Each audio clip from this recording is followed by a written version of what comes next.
No, over there, it looks like I'm in the forest with badgers and squirrels. I didn't catch your name, by the way. Zishan. Zishan. Zishan. Zishan. Zishan. Yeah. What's your name? Tal. Tal. Yeah, Yes. perfect.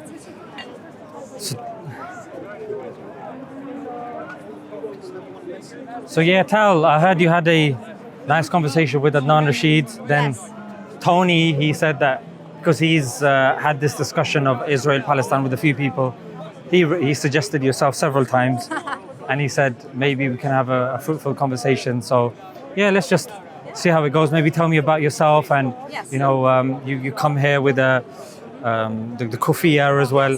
And maybe tell me about, and you've also got the I'm Megan David. a Star of David. Yes, sorry. So maybe, just tell us a bit about your background and stuff like that. Thank you very much for letting me have this conversation as well. I really appreciate it. So a little bit about myself. I was born here and I've got British citizenship.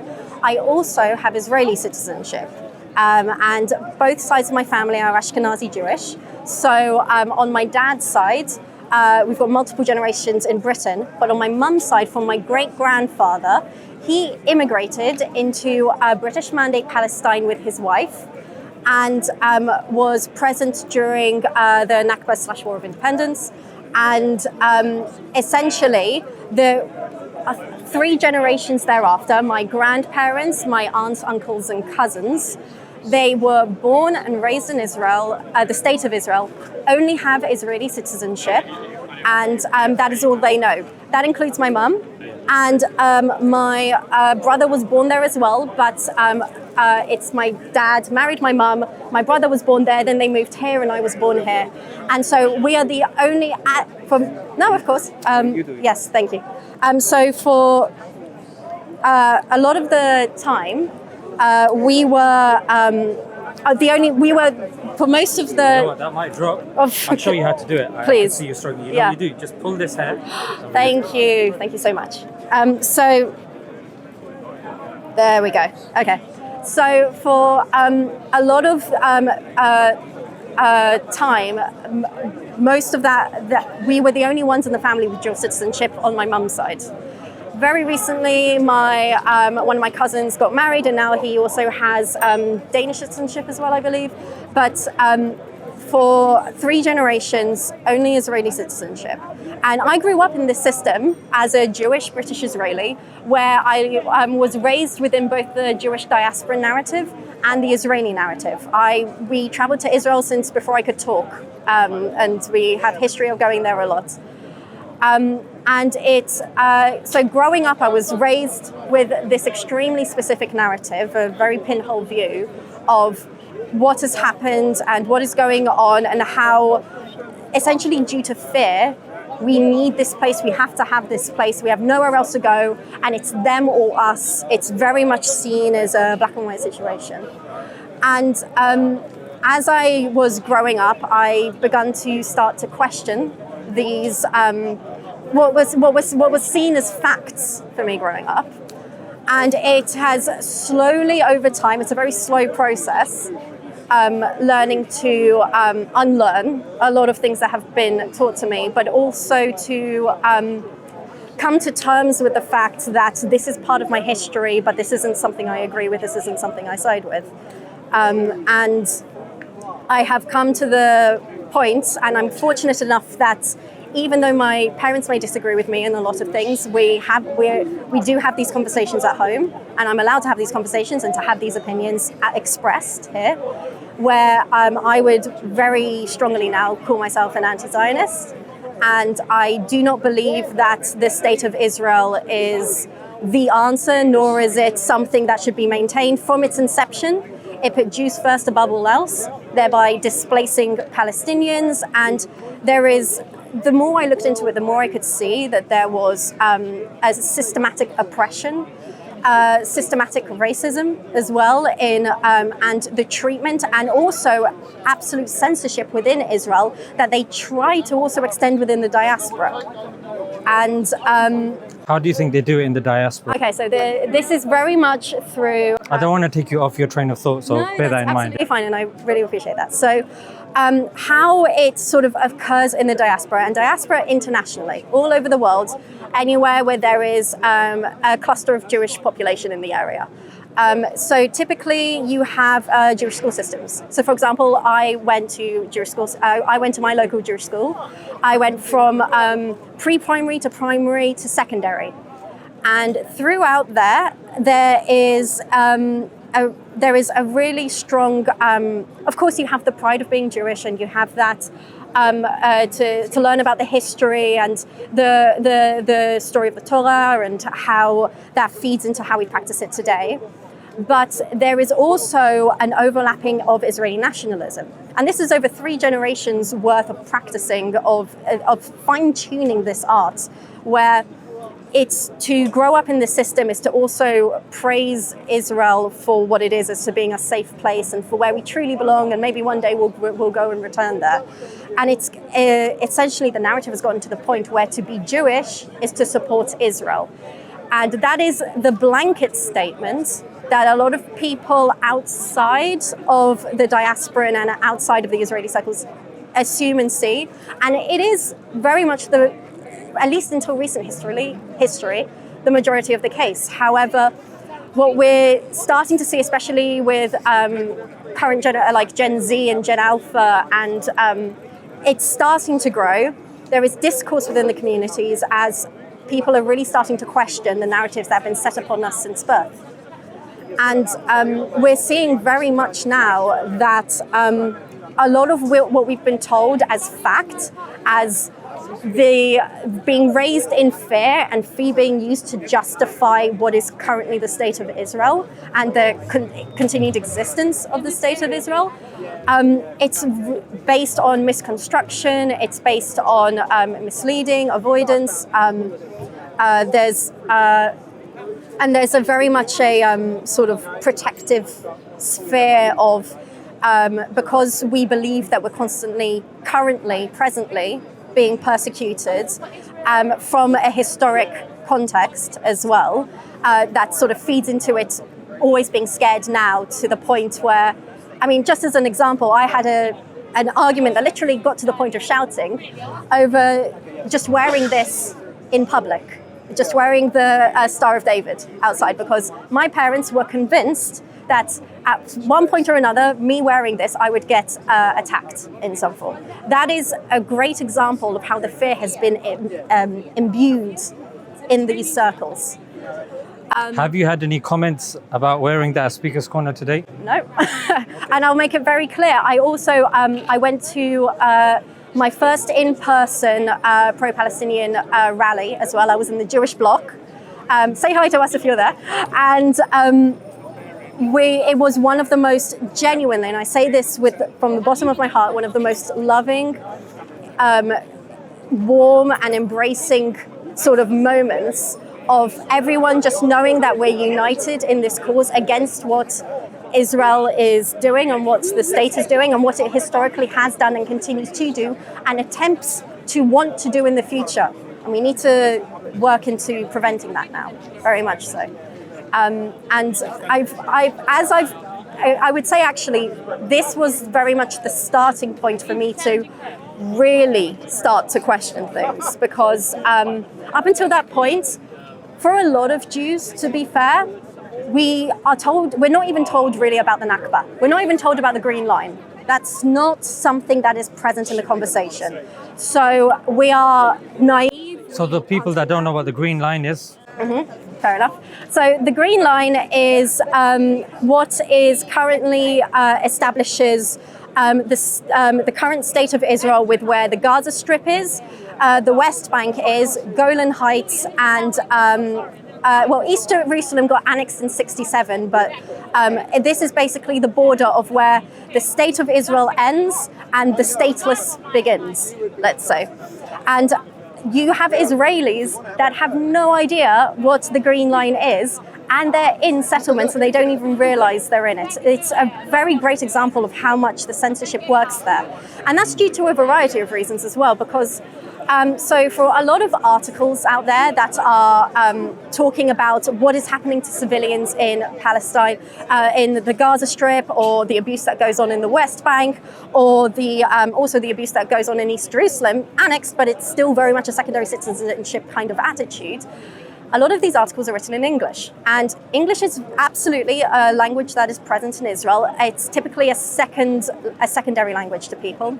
But people aren't extremely fluent in it. And so not having articles in Hebrew for them to read, to absorb, especially at a young age, it separates them from access to the narrative of what the government is imbuing upon them. On top of that, there is, and you see this in the diaspora as well, there is a really strong sense of, because the fear is so strong and it's them or us mentality is so present, you create a knee-jerk reaction of when you are hit with facts to just immediately deny it because your trust to the state is so true and is so present. And to question it, you face intense social stigma. And you face it incredibly so in Israel, but you also face it in the diaspora as well. And so, like, if you went to if you went to a local synagogue, because remember, to be pro-Palestine within the Jewish community is not stuck with this. It's not directly related to a specific level of religiousness. So you have different shuls for different levels of religiousness, which represents different levels of the community, for different parts of the community. It is an absolute mess of opinions in every single level, from Hasidic to liberal. You have people that are having tensions in their local communities of where they stand and where their opinions are. And and another thing we've got to be aware of as well is freedom of expression and freedom of press in Israel. So on top of social attitudes, if people are to get together to have a protest, I remember post-October 7th, and forgive me for not being able to talk about the facts specifically, they've come off my mind. But one of the very first anti-war protests in Israel that occurred required a Supreme Court approval, where it was the civilians trying to organize this protest against the police, which is effectively the state. It's against the state as well. So, and what you can see multiple times is these blockades of skewing of the law to prevent people that want to get their voices heard against the social sort of default to try and get their voices heard, and then it's stopped by the police. There are some really fascinating videos actually of specifically on Instagram. It's All That's Left and the Radical Bloc Tel Aviv. Those are two great examples of seeing protests that are occurring that are anti-Netanyahu, anti-war, and pro-Palestine in its nature, where in the middle of their process do you have citizens, other civilians, Israeli, who are just in absolute denial of the level of atrocities that are occurring to civilians there, because frankly speaking, it's not shown on the news, and I can vouch for that. At home, we have the N12 News. The N12 News, it's one of the Israeli channels. It's one of the main one, isn't it? Yeah, it's one of the popular ones. And post-October 7th, it was a great example of seeing how the narrative was only focused on the hostages, which is, I understand covering of the hostages. We are concerned about returning civilians to their families and making sure everyone is safe and no one gets harmed. Yeah. But the narrative was only focused on the hostages. There was no mention of civilian distraught within the Gaza Strip of what was actually happening to the people there. It is generalized, and the narrative is created that everyone there is part of Hamas one way or another, and it's this dehumanization and vilifying that occurs, whether they're aware of it or not. And a lot of the times they're not even really aware of it because they don't hear the other narrative. They don't necessarily have access. The resources are there, but first of all, they're in English, like I said before, so it makes it more difficult to reach out, and you need to actively pursue it. There is censorship that very much goes on, and the shutting down of Al Jazeera is a prime example of how Israel lost one of the really great journalistic news sources to have direct access. We have one of the Haaretz journalists said on record how it was a disaster that Al Jazeera got shut down in Israel, because for them, Israeli journalists, it was their source of information to what was really going on inside the Gaza Strip that wasn't filtered through what the IDF was telling them. And it's really a manufactured result of, from the inception of the country and quickly establishing laws that put 48ers, that is Palestinians with Israeli citizenship within the undisputed state of Israel, that have them be at a disadvantage to Jewish Israelis, and the effects that it's happening, again, Golan Heights, Gaza Bank, Gaza Strip, West Bank, and East Jerusalem as well.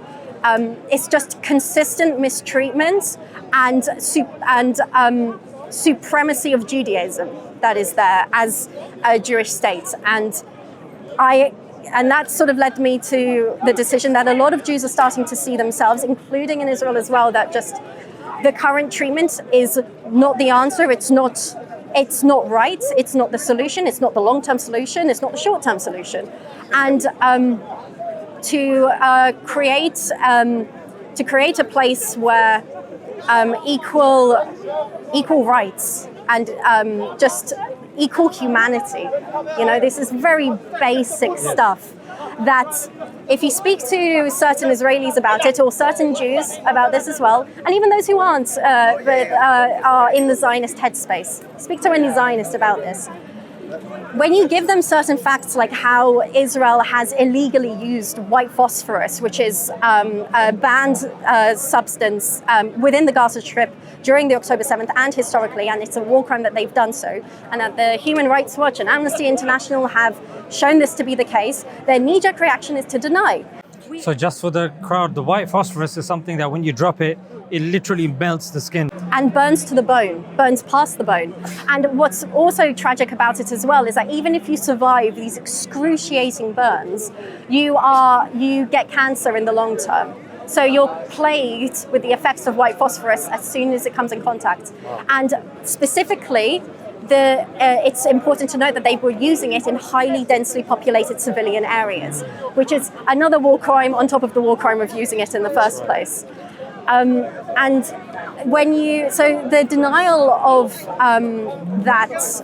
of these facts is also stemmed from.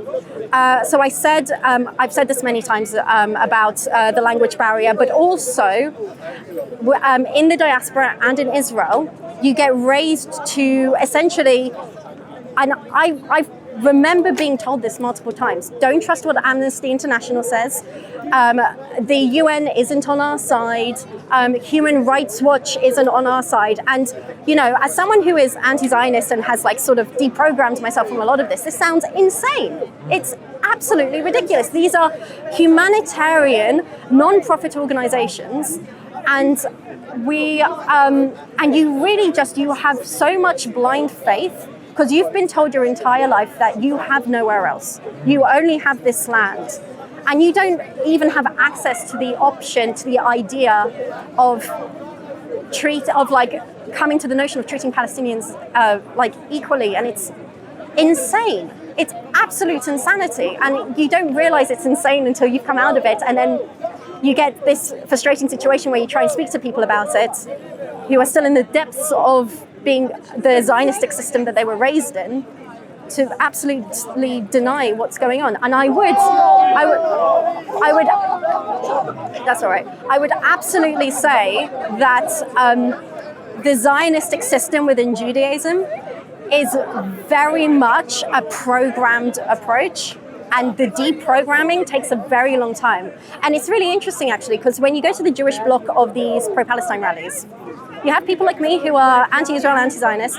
You have also people that are anti-Zionist, but they're not quite where I am on the spectrum, where they're still in the process of deprogramming, I would say, where they believe that maybe a two-state solution is the way to go. It's clinging on to the fact that Israel is part of their identity, and they have to let go of that. And remember, I'm someone that has 3 generations.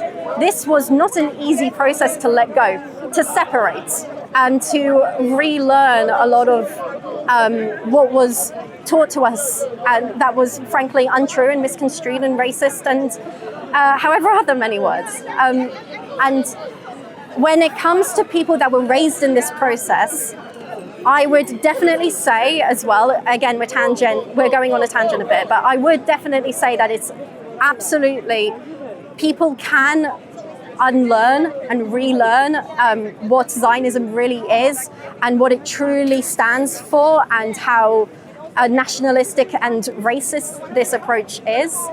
And it is absolutely possible. I'm proof of that. It takes time. It really does. And there's a lot of levels of acceptance that needs to go, of coming to terms that you are on the side of history that has contributed to this, that has over multiple generations played a part in establishing and maintaining the current status quo. And you need to actively want to look for the truth and to be honest with yourself and to face the facts. And it's something that takes time, but it's absolutely possible. So I would say that even citizens of Israel currently, including specifically Jewish citizens, we are already seeing that a lot of them are starting to wake up. Well, a minority is starting to wake up. But forgive me for being optimistic. I am optimistic that that voice can grow and that we can start to really question the lack of freedom of speech and freedom of press that is currently happening in the state. So, absolutely. So the reason why I just let you speak, because I appreciate it. I don't think what I would have said would have been any beneficial than what you were saying, frankly. You covered everything very nicely, and it's a point of view and a perspective that we're in desperate and dire need of. And for me to just unnecessarily be jumping in, I think would have been an injustice to what you were saying, because frankly, that was a breath of fresh air, and we'll continue kind of. I'll hit you back with some questions, but I think it's important for people to realize that when it comes to these discussions, speak when you need to speak. Otherwise, if someone else is speaking sense, doesn't matter who it is, you let them speak. And there were a lot of things that you mentioned. I think it was very fascinating, especially your view of how the lack of education is being proliferated in certain kind of places, in certain communities. Selected history. Yes. And it's very biased and it's done with intent.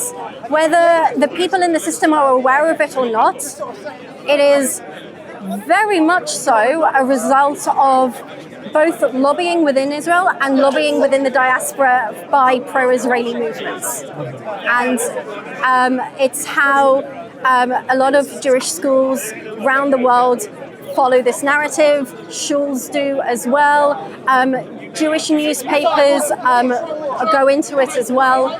And it's really important both within these circles and for people outside of these circles to be aware that there are Jews and there are people with Israeli citizenship that are questioning and going actively against what this narrative is, and that these voices are present, and we're really trying to grow these voices, and we're really trying to make it clear that we disagree with this wholeheartedly.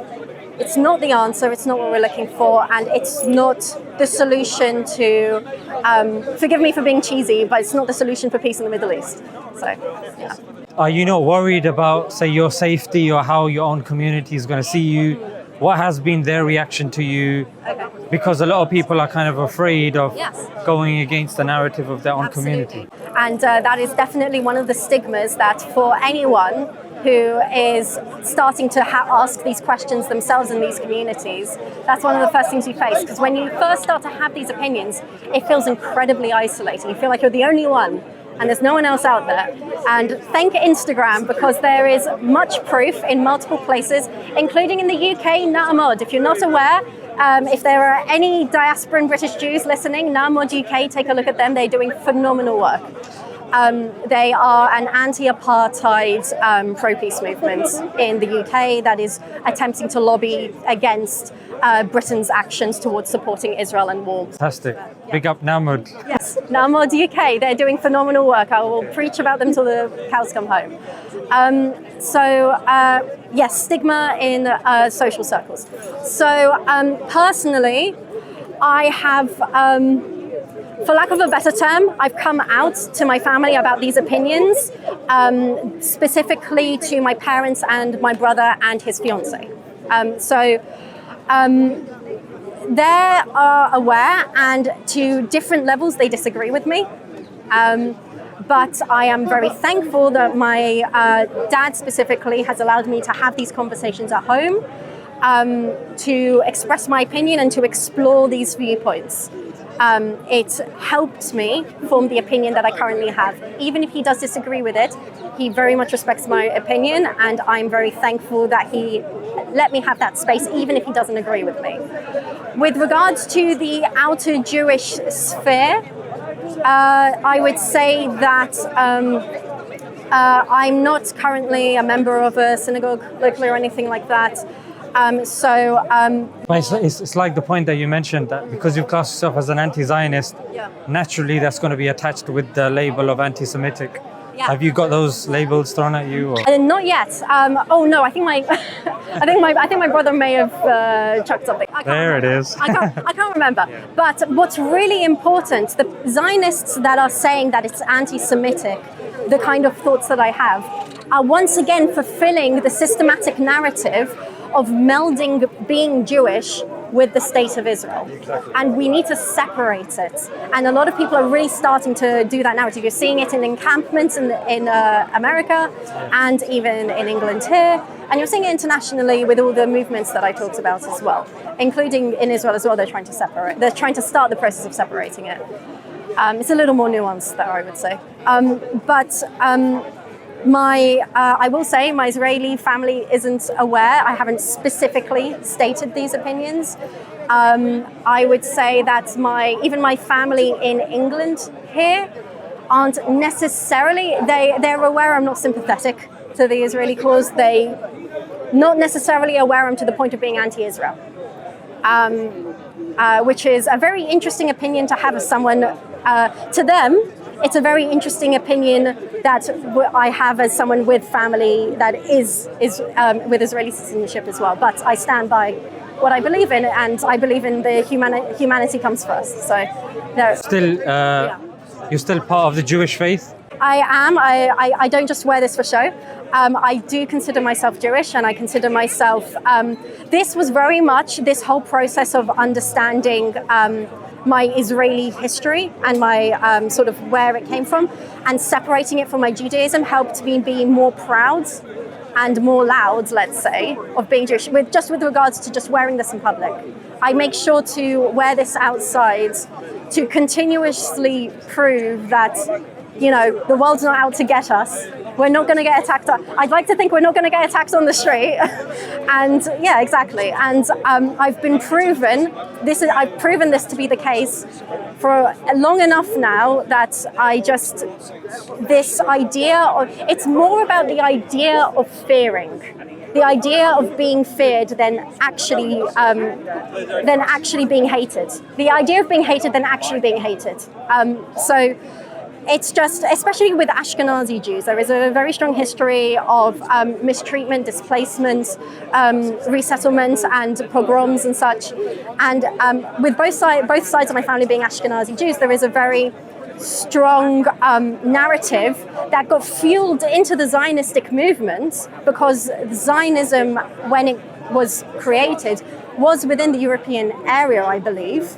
And this sort of colonialism attitude was inherited by sort of the British attitudes that were happening at the time, and it created this, like, what was seen as this is the only solution to bulldoze whatever's already there, rewrite the narrative and history that there was no one there, it was barely present, we made the lands green, or however the statement went. And it was, and to the point as well, I think this is very important to mention, it is the Nakba's not only the Nakba's not covered in the diaspora. It's also not covered in Israel, but it's also within. I think it's also like looked negatively on if Arabs are to mention Arabs within these territories are to mention anything with relation to the Nakba. It could hinder them getting Israeli citizenship. Even if they don't agree with the state of Israel, Israeli citizenship is needed, first of all, to vote for the lands that they're under, but also to get access to work and access to borders into these territories. So that's one of the reasons that they would be applying for citizenship and are applying for citizenship. The Israeli Ministry of Immigration and such purposefully delay and prolong these applications, with East Jerusalem being a really prime example.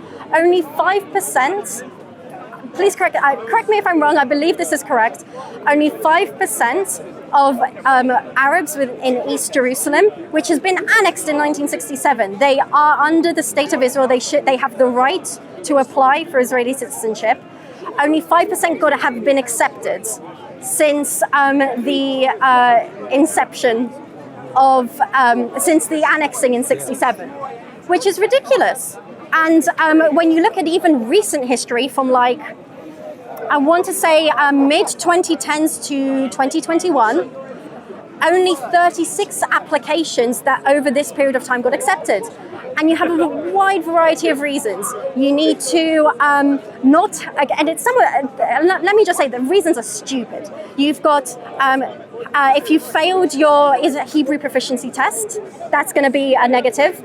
If you have posted in social media the Palestinian flag or said anything with regards to the Nakba or any form of sympathy to the situation, you'll get dismissed. Absolutely. This feeds into the censorship situation. You also have, and it gets really horrendous because you get these really vague statements of unsupportive to the state's cause or something like that. That's not the exact wording, but there is incredibly vague wording which then gets used to then reject or delay applications with almost no real reason, a lot of the time as well. And it's just really horrific to see. This is a great example of how the Zionist state is supposedly, these people should have right to this citizenship and be treated as equals, and they're not. And even 48ers aren't being treated as equal as well, with 10 key discriminatory laws that are present from an Arab who is a member of Knesset can be discharged from being a member of the parliament, the Knesset, if the majority think that their opinions are too extreme or too violent. Funny how that law wouldn't extend now to the current situation in the Knesset, where you've got some real crazy people saying some really horrific stuff, but it specifies Arabs, which again, that is just racist and just an absolute horrendous standpoint.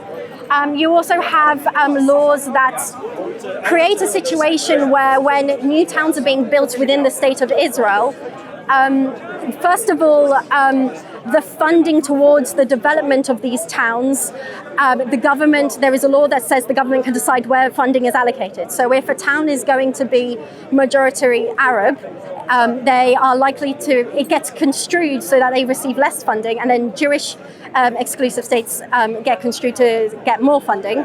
And then when these settlements are, when these towns, settlements are in the West Bank, yes, but towns within the Israeli states, for specifying, I just want to use the correct wording, sorry.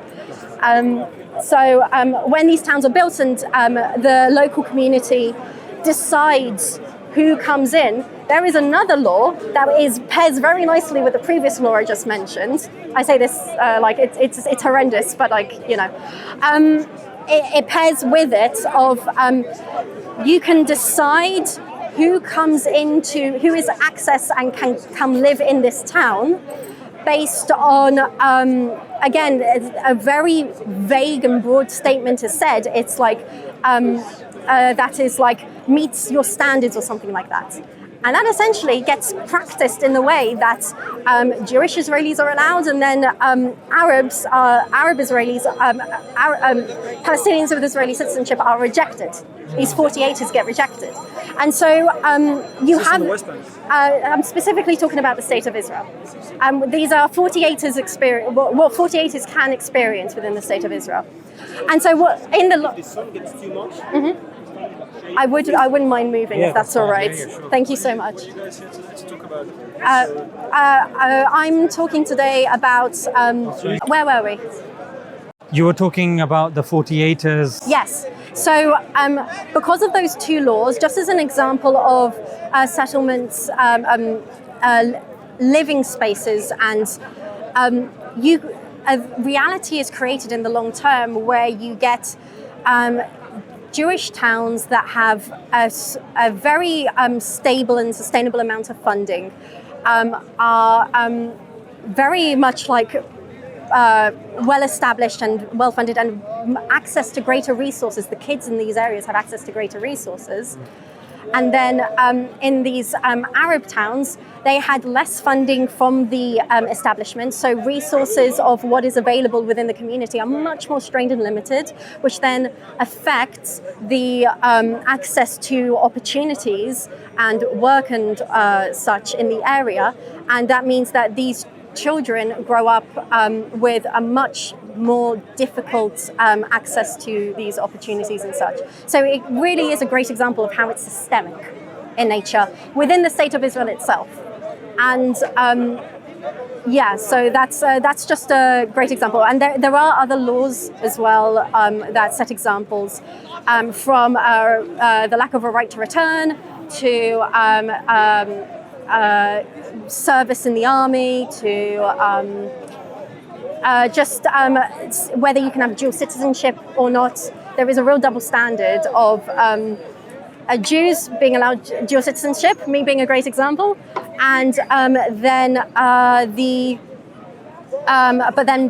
people in East Jerusalem, for example, if they have Jordanian citizenship, or people in the West Bank have Jordanian citizenship, they cannot apply for Israeli citizenship without removing their citizenship from Jordan.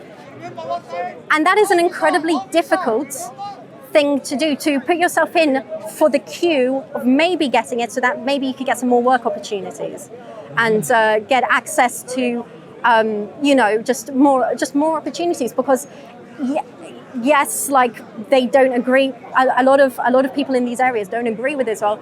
But this, and unfortunately for them, this Israeli state is the place where they have access to work, access to a salary, and that's even the same in the West Bank, which is such a can of worms with regards to the border detailing, about how, yes, we have hundreds of border controls in the West Bank, but in the Gaza Strip, you've got people queuing up from like 4 a.m. just to try and get to work at 8 or 9, and then they have to get back within a certain point, within a certain time, to the border and be registered that they have returned, or they will risk losing their right to enter into work. That's a question. Sorry to interrupt. Do you support a two-state solution, one-state solution? My personal opinion is that I believe, considering what Israel as a Jewish state has been founded on, and from how it's from the get-go oppressed and placed its Jewish citizens first, I completely disagree with that approach. It's not an equal approach and never will be. And the result of the current government is kind of not really a surprise when you see how it was founded. And so I personally believe that I need to get the order right. One state that is secular and democratic, I think is the best approach. And specifically, Palestinians must get a right of return, get rid of that 1950s law. And this may be grey territory, but this is my opinion, that people such as my family, who only have Israeli citizenship, it's the only land they know, it's the only land they've ever been on, I think they should have a right to remain in this Palestine state as well. What if they were living in the house of somebody who was kicked out? Then I definitely think that we need to when it comes to those kinds of situations, I think we need to hold everyone that has practiced in these misdeeds accountable. They need to be taken to court. They need to be tried. I think perhaps if there are people there that have dual citizenship, and perhaps in those cases, maybe they can get a visa. And if they want to, maybe apply for citizenship, but they won't get citizenship by default. Palestinians, I think, should have the right to apply for citizenship by default because they were displaced by this state. And that's, broadly speaking, where my opinions lie with that. From what I understand, most Palestinians and most Jewish Israelis in opinion polls, they don't support a two-state solution. They reject it. Yes. By quite a good majority. Yes. And not only that, I would love to see one single democratic state as well. But do you not think that might create some sort of gigantic civil war? Because a lot of Palestinians and Israelis wouldn't support that. They'd be willing to go into violence and so you might see like a whole. Okay, yeah, let's go. Ideally, I don't want to see like an ethno state, like a Jewish ethno state or an Islamic state, but it might be the whole international community supports two-state solution. It might be the most realistic, right? For now. No, but I would say a two-state solution is people that have not lived in the country, as the poll you stated suggests. It's from people that aren't experiencing what's going on. I would argue. The poll was done of Israelis living in Israel and Palestinians. Yes. So, but they disagree with the two-state, right? Right. Okay. Yes. So what I'm saying is the narrative outside of this land that the two-state is the only solution.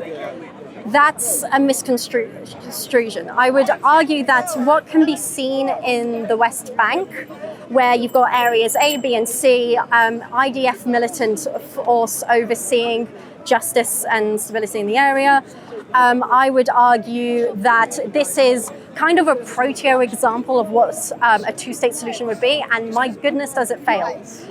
Because not only is there no true independent government there, Israel would never relinquish that control because they fear the consequences of their actions. Demographically, if they had a one single state, there'd be a majority Palestinian Arabs, right? And there's a sort of many on the Zionists, right? They're quite concerned. Yeah, about and that is a perfect example of, like I said before, of how this feeds into the fear of it's them or us. We must fight for what we have, and for a lot of people there as well. It's like I'm okay to not think about it because I'm in the fortunate position of being on the side of the oppressor, not the oppressed.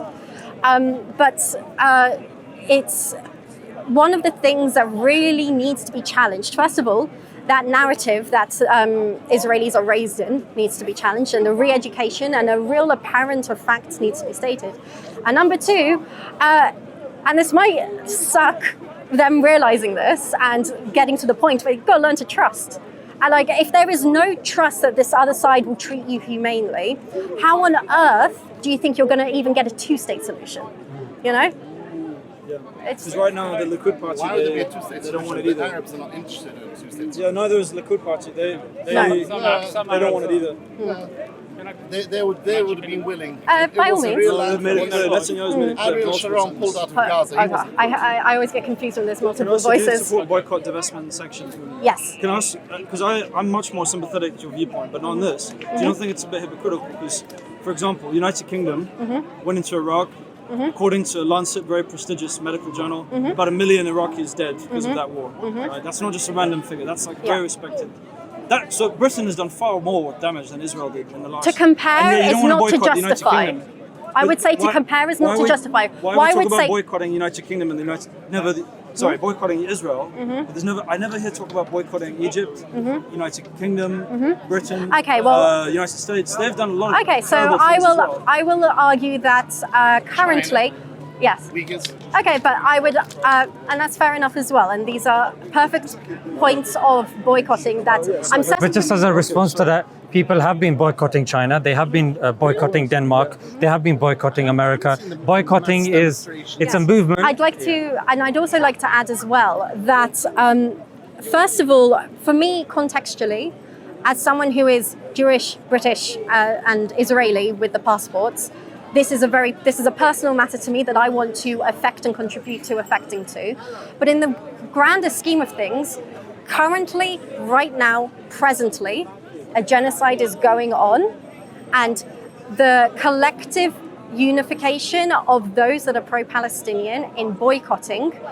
As a singular person, that action may not be major, but as a collective, it has a significant economic effect, especially with Israel being a startup nation. Like, they thrive economically in creating startups, especially in the tech industry. So boycotting all... No, that's all right. So boycotting all of these systems, boycotting the trade and the resources that come in and out, and the sources and the companies that are based there as well, sets a very clear message and a very clear pressure to our governmental officials here to start to do the right thing. But you've achieved it, because there is no genocide, so you've actually achieved it. Okay, let's just finish our thing. I mean, that is just... Sorry, that's a can of worms. It's not really. It's not We're not really. interested in people that can't accept genocide for genocide. You can have that conversation later. You can have that conversation later. So we're just gonna, we'll just round off our conversation, which went over for about an hour. And there was, I mean, you gave your time and you made some fantastic points that I think are very helpful for the discussion. Points like that aren't, and you can have that discussion later. You can have that discussion later on. I would say this is a very prime example of a Zionistic opinion, which is very much staunch and set, and there is a knee-jerk reaction. There is a protective nature, and it's very much a result of 3 generations of people being raised in this narrative, which has gotten to being it's them or us. And this is a very good example of that, I would say. Yeah, you know what? That's actually a very good point. That's actually that's illustrated your point incredibly well, and because of the mashallah, how the depth, and I'm sure a lot of people watching probably didn't know this, and it is a message of hope, and we don't want to contaminate it with these sorts of conversations that happen here, every other week. Thank you for your time. It was a pleasure to have this conversation. Thank you so much. Very, And I enjoyed listening. yeah, thank you. Can I ask another question? So sorry.